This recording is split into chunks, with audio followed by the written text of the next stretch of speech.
Imagine, for a moment, that you are standing at the edge of a violent storm. The wind is howling, the waves are crashing against the shore, and the world around you feels like it's being torn apart. The sounds of the storm drown out every thought, and you feel small, insignificant, and overwhelmed by the force of it all. But in the midst of the chaos, you notice something right in the heart of the storm. There is a small boat. Inside that boat is a man, calm, at peace, even while the storm rages. In that moment, you realize peace does not come from the absence of storms, but from the presence of something greater. You see, the storm is still raging, but the man in the boat is untouched. He is not unaffected, but he is anchored in something deeper than the storm. His peace is not a product of the situation, but a product of his connection with something eternal, something invincible. This is the peace I offer you. Peace is not the absence of trouble. It is the presence of my love. Peace is not found in your circumstances. It is found in the reality of my presence with you, in every circumstance. You live in a world that tells you peace is the end result of something, accomplishments, control, success, or the absence of conflict. It is a world that says, if you can just solve this problem, if you can just get your life together, then you will have peace. And I tell you, true peace is not something you can acquire by solving your problems. True peace is something you receive by surrendering control. When I walked among you, I faced many storms. Storms of betrayal, storms of suffering, storms of misunderstanding. The world believed that if I was truly the Son of God, I would have no need to suffer, no need to feel pain, no need to face adversity. And yet, I chose the path of humility, the path of sacrifice, the path that led to the cross. In every moment of that journey, I was at peace, not because my circumstances were peaceful, but because I knew my Father's will, and I trusted in His love. In the garden, when I prayed, Father, if it is possible, let this cup pass from me, yet not my will, but yours be done. I was surrendering my fear, my desire to avoid suffering, and placing my trust completely in the Father's plan. That is the essence of peace, trusting in God's plan, even when you do not understand it, and surrendering your will to His. When you live in trust, peace enters your heart. Peace is not found in the things you can control. It is found in the things you cannot control, and in the trust that God is with you, guiding you, and holding you even when everything feels out of your control. Do you trust that? Do you trust that in the midst of your storms, my love is more powerful than any force you face? That trust is what brings peace. Now, let's reflect on the storms of your own life. The storms of fear, anxiety, disappointment, and pain. We all face storms. We live in a world that is broken, where pain is real, where suffering is inevitable. And while you cannot always avoid the storms, I am here to tell you that the storm does not define you. The storms in your life are real. You will face times of doubt, times of rejection, times of loss. These things will come, but they do not have the final word. My peace has the final word. In the Gospel, when I and my disciples were crossing the Sea of Galilee, a fierce storm arose.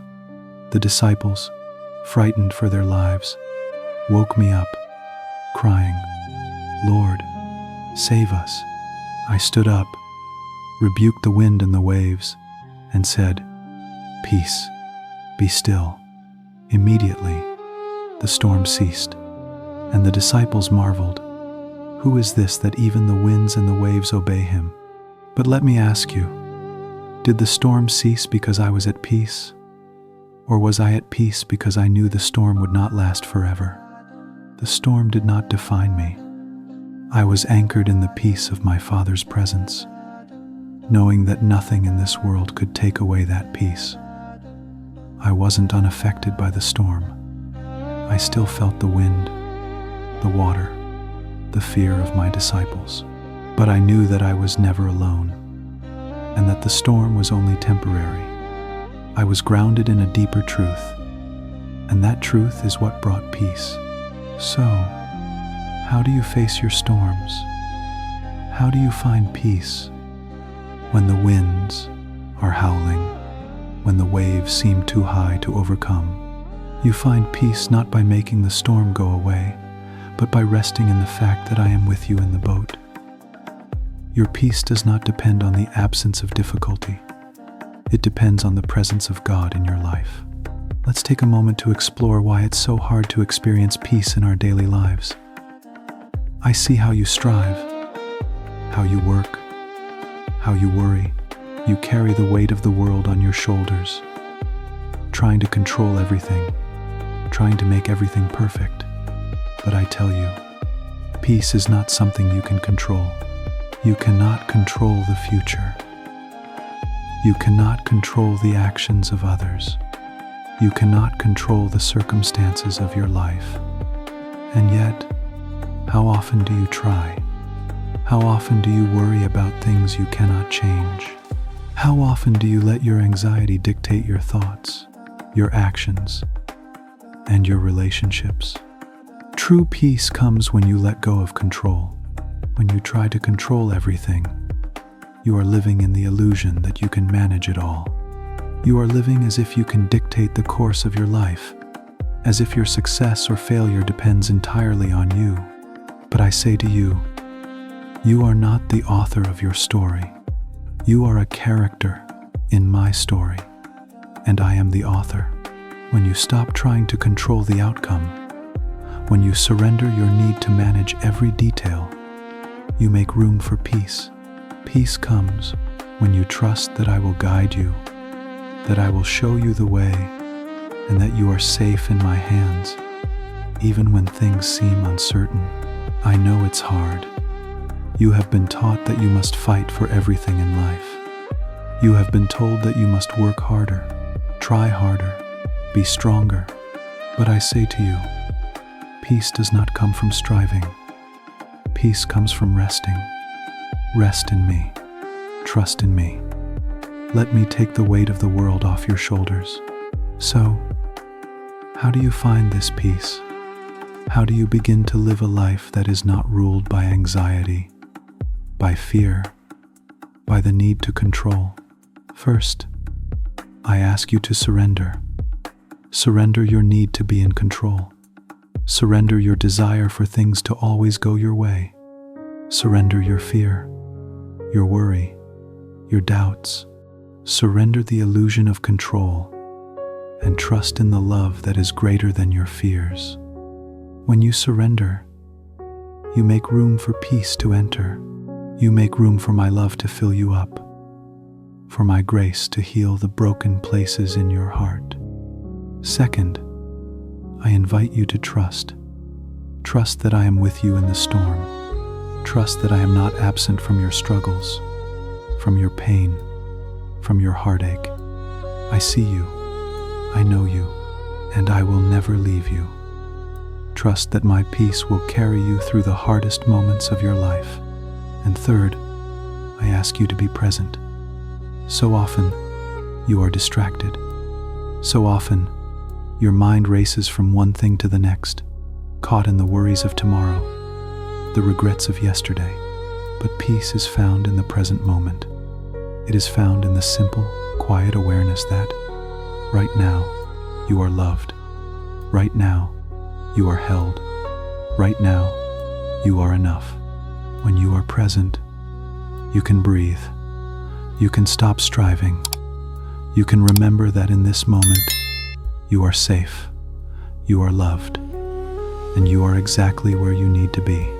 Prayer is one of the most powerful tools for finding peace. When you pray, you invite me into your life. You stop trying to manage everything on your own, and you let go of the need to control. You open your heart to my love, and you allow my presence to fill you. When you pray, you are not just asking for things, you are entering into communion with the one who holds the world in his hands. You are aligning your heart with mine. Prayer is the moment when you stop doing and start being. I taught you to pray, "Our Father who art in heaven, hallowed be thy name." These are not just words to recite. They are a call to remember who you are and whose you are. You are my child. You are loved. You are never alone. When you pray, you remember that the one who created you is with you. And when you remember that, peace enters your heart. Now, let us take a moment together. Close your eyes, take a deep breath, and just be still. Feel the peace that comes from simply being in this moment. You are not alone. No matter what storms you face, no matter how overwhelming life may seem, you are held in my love. Let that truth sink into your soul. Peace is not the absence of the storm. It is the presence of the one who calms the storm, and I am with you, always. When you go from this place, remember, you are loved, you are enough. Let my peace guide you, not only in this moment, but in every moment. And when the storms come, as they inevitably will, remember, I am with you. Peace be with you.